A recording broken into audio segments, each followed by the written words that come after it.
Gözlerimin içine eğil bak, yüreğim senin olsun. Anlık gitme, burada kal. Sevdalı türküler söyle, çığlığı sende kaldı. Tenimde öptün yalnızlığımın, uçup gitti canımın ağrısı. Dev bir yangının içimde kaldı. Gözlerimde yağmurlar vardı, sıcacık sade yağardı. Dudakların üşür, gül kadar güzel kokardı.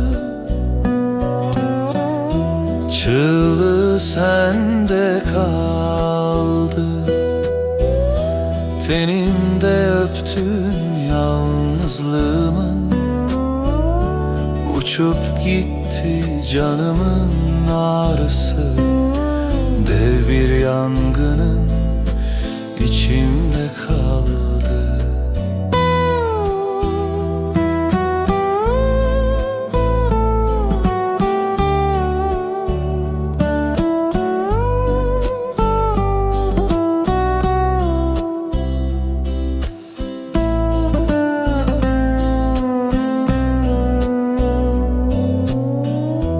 Gözlerinde yağmurlar susmuş, ellerin bedenim olmuş.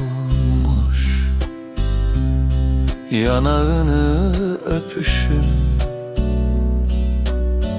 gül kadar güzel olmuş. Çığlığı sende kaldı. Tenimde öptün yalnızlığımın, uçup gitti canımın ağrısı. Dev bir yangının içimde kaldı.